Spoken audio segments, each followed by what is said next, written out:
오늘 이 시간 우리에게 주신 하나님의 말씀은 느헤미야 13장 23절에서 31절까지 말씀입니다.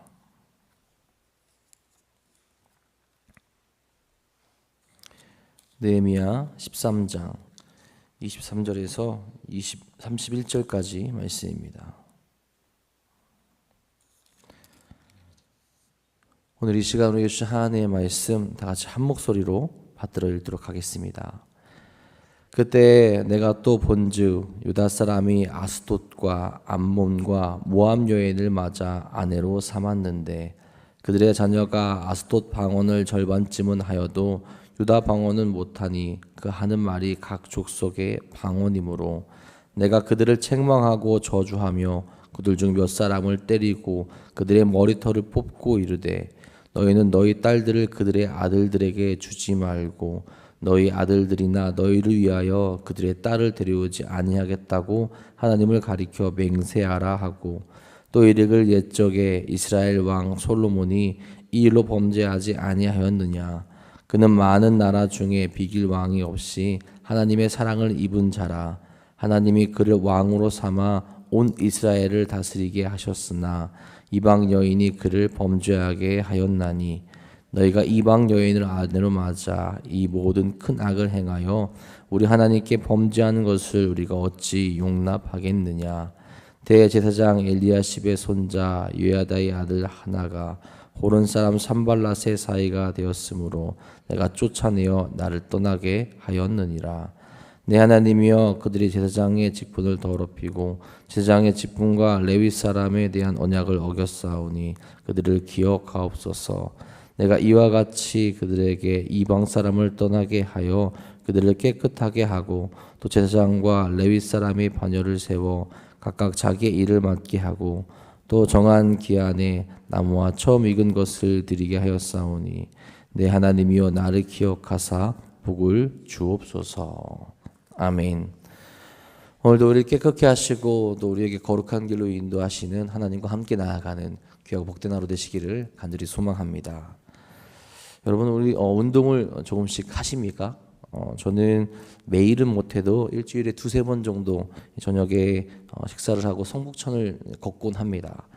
걷다 보면 예전에는 그렇게 많지 않았는데 요즘에 줄지어서 이렇게 뛰어가는 사람들이 좀 많이 생겼어요. 아마 러닝하는 그런 모임을 만들어서 요즘에 이제 사람들이 같이 모여서 이렇게 뛰는 그런 그룹들이 이제 생기기 시작했던 거죠. 최근에 이 러닝 동호회가 이제 변질되어져 가는 과정에 대해서 이제 올라온 글이 있었습니다. 어떤 사람이 뛰는 것을 정말 좋아해서 같이 할 사람을 모집하고자 이제 SNS에 이제 글을 올렸다라는 거예요. 같이 운동할 사람, 우리 마을에서 우리 지역에서 같이 뛰고 싶은 사람 있으면 함께 모여서 뛰자. 처음에는 정말로 뛰고 싶은 사람, 운동하고 싶은 사람들이 모여서 그 그룹을 만들고 열심히 이제 뛰었다고 합니다. 그런데 시간이 지나자 이 동호회가 변질되기 시작하는데 왜 변질되느냐? SNS를 하기 위해서 이제 모이는 사람들이 생겼다라는 거예요. 달리기를 제대로 하기보다는 SNS에 내가 이제 달리기를 한다. 내가 이런 물품을 가지고 있다. 나는 이런 일을 하고 있다라는 것을 홍보하고 또 알리기 위해 자랑하기 위해서 그 자리에 모이게 되었다라는 거죠. 그렇게 오다 보니까 달리는 시간보다 사진 찍는 시간, 달리다가 멈추어서 이제 방해하는 일들이 많아지게 되었고 그 사람들이 많아지다 보니까 운동하려는 것보다 SNS를 위해서 모인 사람들이 많아져서 이제 방해하고 운동하기가 어려워졌다라는 거죠. 그래서 결국에는 그걸 만든 사람이 오히려 거기에 탈퇴하고 혼자 이제 운동하게 되었다라는 글을 이제 보게 되었습니다.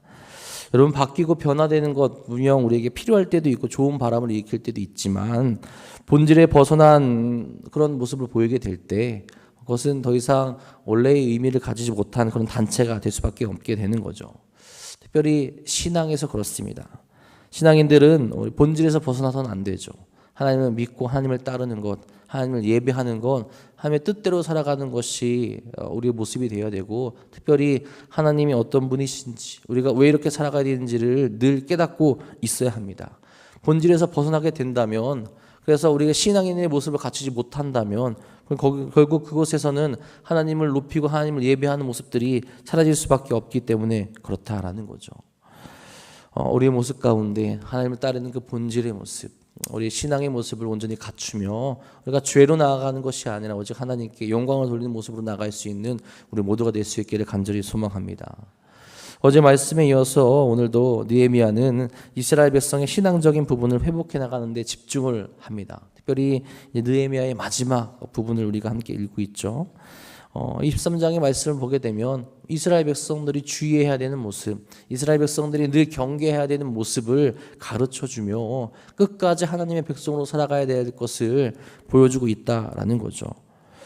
그리고 23장의 말씀을 보게 되면 참 많은 문제들이 있게 되고 이 문제들을 가볍게 여기게 되면 위기가 올 수밖에 없다라는 것을 가르쳐주고 있다라는 겁니다. 멸망한 이유가 그들에게 분명히 있고 지금 그들이 다시 예루살렘에 돌아와 재건할 수 있는 것이 하나님의 은혜인데 그것을 잊게 되고 그것을 기억하지 못하게 된다면 다시 그 책임을 감당할 수밖에 없는 길로 나아가게 된다라는 겁니다.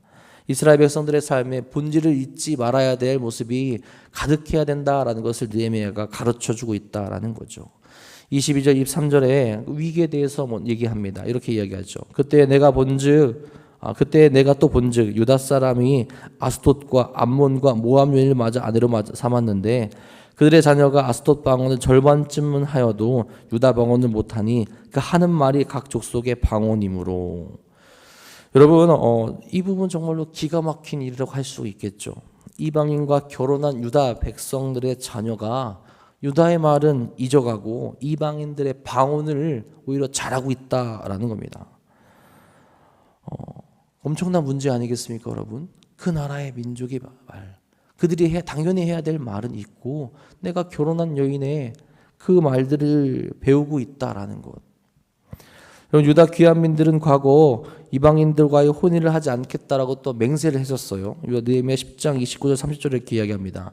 다 그들의 형제 귀족들을 따라 저주로 맹세하기를 우리가 하나님의 종 모세를 통하여 주신 하나님의 율법을 따라 우리 주 여호와의 모든 계명과 규례와 율례를 지켜 행하여 우리의 딸들을 이 땅 백성에게 주지 아니하고 우리 아들들을 위하여 그들의 딸들을 데려오지 아니하며 자신들의 정체성을 잃어버리고 하나님의 백성으로서의 삶을 잃어버리게 될 수 있는 그런 위기가 그들 가운데 분명히 있었습니다. 그렇게 그들은 맹세하고 결단했어요.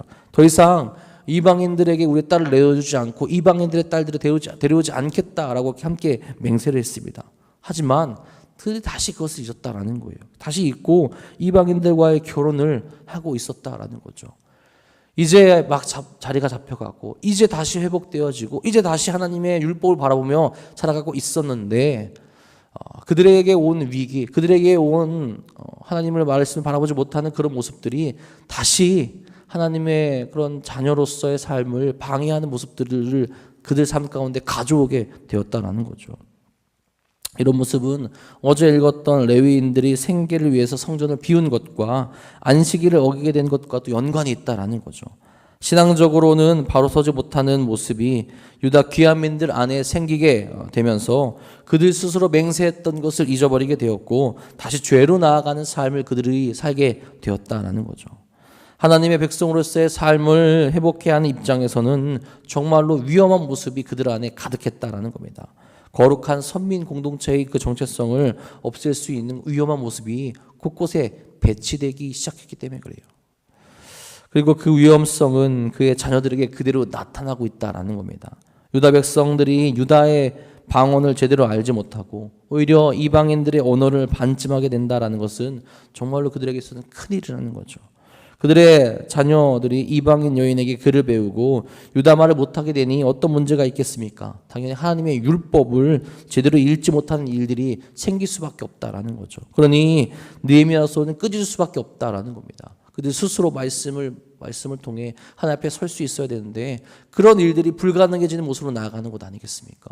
그들 안에 그 말씀을 통하여 바로 설 수 있는 일들이 가득 넘쳐야 되는데 그 기회를 스스로 차버리는 모습으로 나아가고 있기 때문에 그렇습니다. 25절에 말합니다. 내가 그들을 책망하고 저주하며 그들 중 몇 사람을 때리고 그들의 머리털을 뽑고 이르되 너희는 너희 딸들을 그들의 아들들에게 주지 말고 너희 아들들이나 너희를 위하여 그들의 딸을 데려오지 아니하겠다고 하나님을 가리켜 맹세하라 하고 다시 맹세하게 합니다. 여러분, 느헤미야가 이렇게까지 분노한 이유, 이렇게까지 강하게 이야기한 이유, 강한 모습을 보이는 이유는 이스라엘 백성들에게 있어서 언어는 단순히 의사를 전달하는 것에 그치지 않고 하나님의 말씀이 기록된 언어이고 언약을 보게 하는 아주 중요한 언어이기 때문에 그렇습니다. 그런데 그것을 사용하지 않고 그것을 배우지 아니하고 다른 언어를 사용하는 것은 하나님을 가까이 하지 않겠다라는 말과 같기 때문에 강하게 이야기하고 강한 모습을 보이며 다시 맹세하게 합니다. 책망하죠. 때렸다라고 나옵니다. 머리털을 뽑았다라고 또한 나오게 됩니다. 그렇게까지 해서라도 다시 하나님 앞에 나아가게 만든다라는 거죠. 그들이 바라봐야 할 그 본질을 다시 바라볼 수 있도록, 그 삶을 살아갈 수 있도록 하나님의 언약을 바라볼 수 있는 백성이 되도록 맹세하게 하였다라는 거죠. 여러분, 우리도 마찬가지죠. 우리가 언어에 관한 것이 아니더라도 우리가 무엇에 대해 더 많이 알고 있고 무엇을 더 바라보고 있는지를 생각해야 합니다. 우리의 마음에 무엇이 더 많이 들어서 있습니까? 세상적인 가치입니까? 아니면 하나님의 뜻입니까? 우리가 생각하고 행동하는 것에 무엇에 영향을 받으며 우리가 살아가고 있습니까? 반드시 주의하여 돌아봐야 된다는 거예요. 그것을 돌아보게 되고 나의 삶의 열매를 바라보게 될 때 우리 안에 채워져 있는 것이 세상적인 것인지 아니면 하나님의 뜻에 의한 것인지 우리가 분별할 수 있게 된다는 거죠. 하나님의 자녀이고 하나님의 뜻이 우리 안에 가득 차 있고 우리가 하나님의 백성으로 살아가고 있다면 당연스럽게 우리의 열매도 하나님께서 기뻐하시는 것이 가득 넘치게 된다라는 거죠. 하나님의 말씀을 잊어버리는 것이 아니라 하나님의 뜻에서 벗어나는 것이 아니라 하나님의 뜻에 더 가까워지고 하나님께서 기뻐하시는 일들이 우리 삶에 가득 넘치게 될 수밖에 없다라는 겁니다. 가끔 청년들에게 요즘에 어떤 노래를 많이 듣냐라고 이제 물어봐요. 대부분 다 무선 이어폰이 있기 때문에 어디 갈 때 다 이제 이어폰을 꽂고 다니기 때문에 그렇습니다. 그러면 이제 자기가 좋아하는 가수 또 어떤 음악적 취향이 있는지를 정말 자세하게 잘 이야기해 주는 친구들이 많이 있습니다. 제가 다시 물어봐요. 그럼 찬양은 언제 듣냐? 어떤 찬양을 좋아하냐? 그러면 잘 이야기를 못 합니다. 어떤 찬양팀이 누가 있다라고 정도는 얘기는 하는데 최신 찬양팀이 누구 있는지는 거의 전혀 알지 못해요. 물론 가요를 들을 수는 있죠. 들을 수 있지만 하나님을 찬양하는 것, 하나님께 나아가는 것, 또 하나님을 바라보는 그런 시간들이 현저하게 부족하다라는 거죠. 우리의 삶 가운데 그들이 살아가는 삶의 자리 가운데 하나님을 바라보는 시간들이 줄어들 수밖에 없고 세상적인 것들로 채워져 있다라는 것을 어떻게 보면 그들의 삶을 통해서 나타나게 된다라는 겁니다.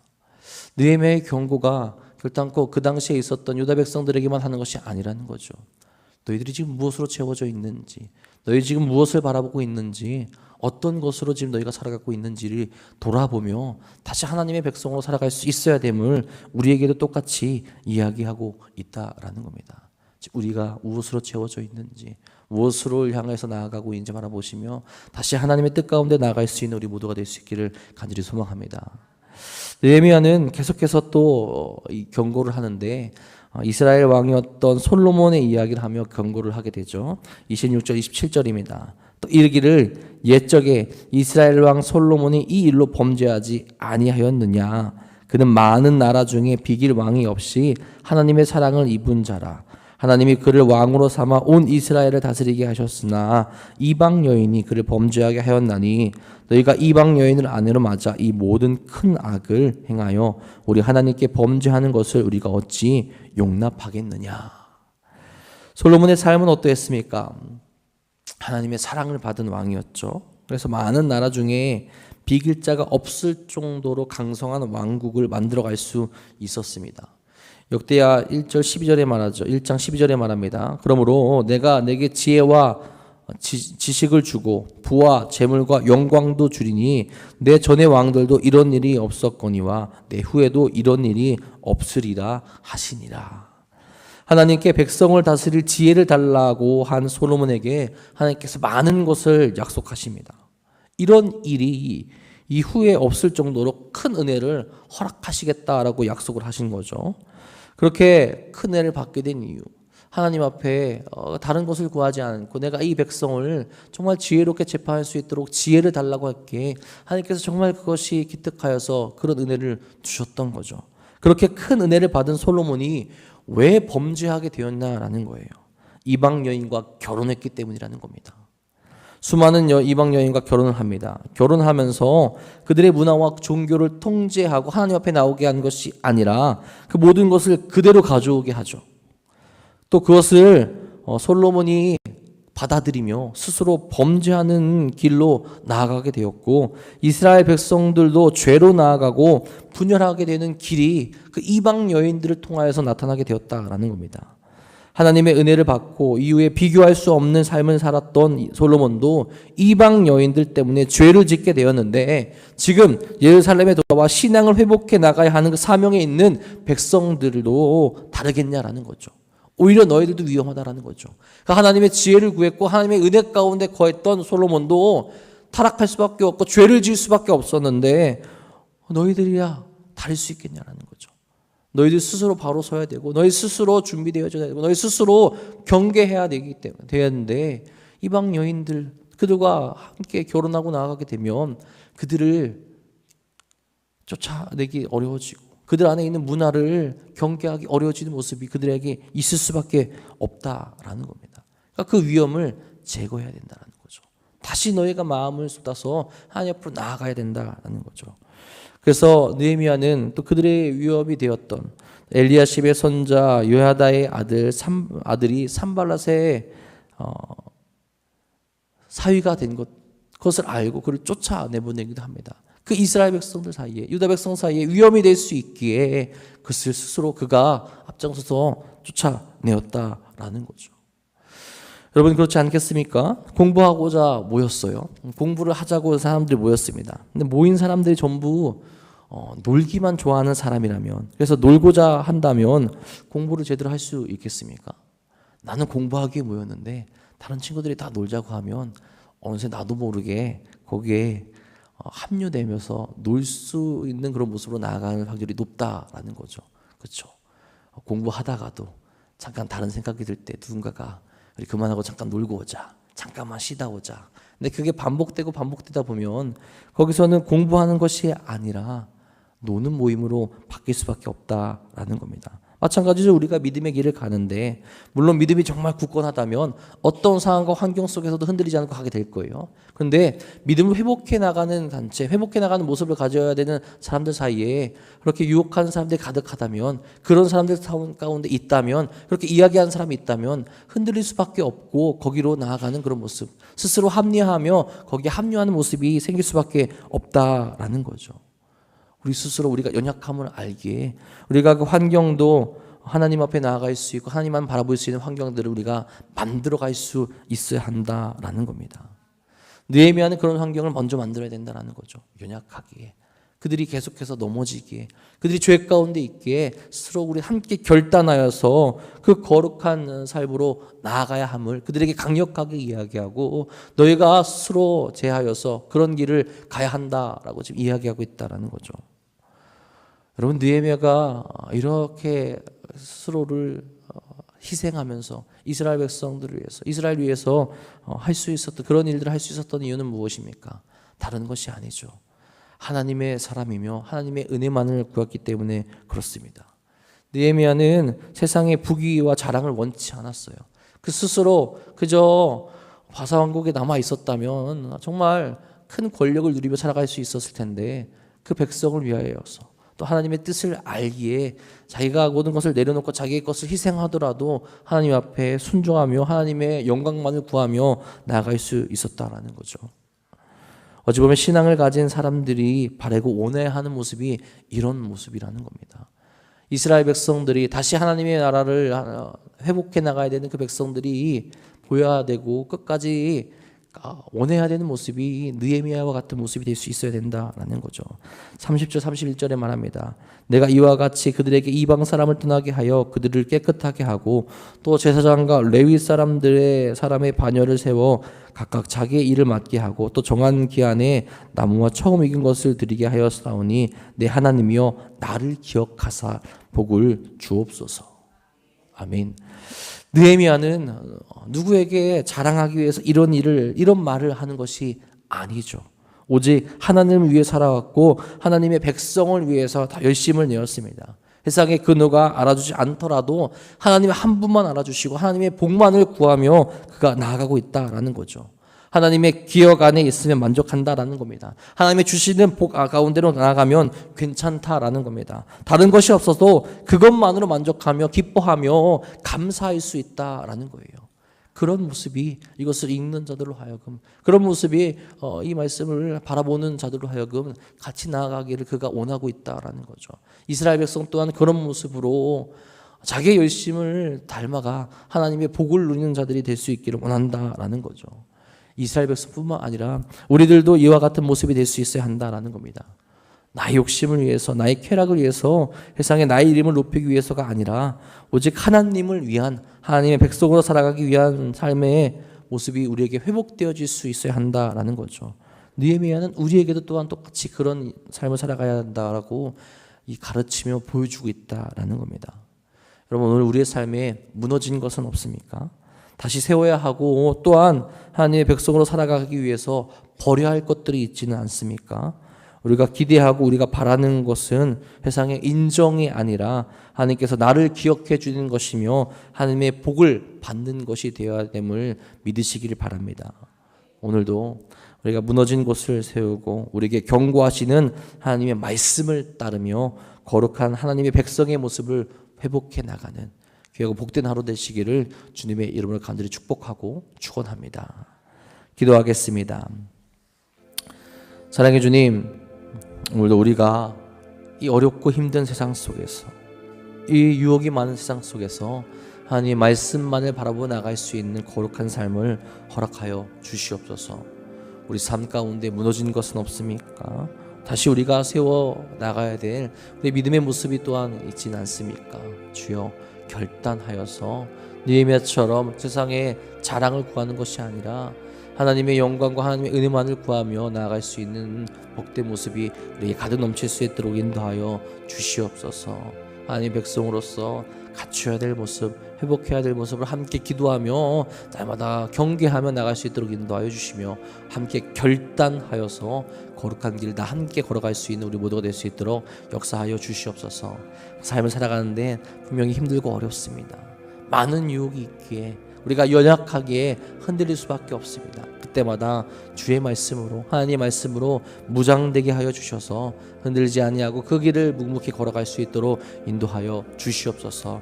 우리 하나님께서 세우신 이 도남동교회 안에 주의 은혜와 주의 사랑을 더욱더 부어주셔서 우리 함께 기도하게 하여 주시옵고 주의 말씀을 따라 나갈 수 있는, 서로의 연약한 모습을 위해서 기도해 줄 수 있는 교회 될 수 있도록 역사하여 주옵소서. 그래서 우리의 삶을, 우리가 나아가는 곳을 통하여 아버지 그곳에서 하나님의 영광이 나타낼 수 있는 도남동교회 될 수 있도록 역사해 주시며, 특별히 힘들어하고 연약하고 육적으로 아버지 힘들어하는 일이 많이 있습니다. 그들에게 다시 한번 주의 사랑과 주의 은혜와 주의 회복을 허락하여 주사 주의 은혜 가운데 거할 수 있도록 인도하여 주시옵소서. 오늘도 주 앞에 나 부르짖는 사랑하는 성도들의 기도 들어주시고 응답하여 주사 살아계시는 주님의 은혜를 다시 한번 경험할 수 있도록 인도하여 주시며 오늘 우리 삶 가운데 주의 은혜가 가득 넘치는 삶을 살아갈 수 있도록 역사하여 주시옵소서. 주께서 오늘도 우리와 함께 하실 것 믿사오며 우리 사랑하신 예수님의 이름으로 감사하며 기도합니다. 아멘. 하나님, 우리가 함께 그 거룩한 길로 나갈 수 있도록 역사하여 주시옵소서. 흔들리지 않도록 함께 나아가게 하시며 거룩하신 주의 뜻을 바라볼 수 있도록 역사하여 주시며 아버지께 나갈 수 있는 그 거룩한 삶을 우리에게 허락하여 주옵소서. 날마다 주님께 드리게 간절히 소망합니다. 오늘도 주의 뜻 가운데 구할 수 있도록 역사하여 주시옵소서. 아버지, 우리가 함께 나갈 수 있는 그 삶 가운데, 우리가 함께 나가는 그 사랑 가운데 아버지 오직 주의 뜻 가운데 구할 수 있는 은혜로운 일들을 바라보게 하여 주옵소서. 날마다 주의 은혜와 사랑 가운데 구할 수 있게 간절히 소망합니다. 우리의 인생이, 우리의 삶이 아버지 흔들리지 않고 거룩한 길을 나갈 수 있게 간절히 소망하고 있습니다. 아버지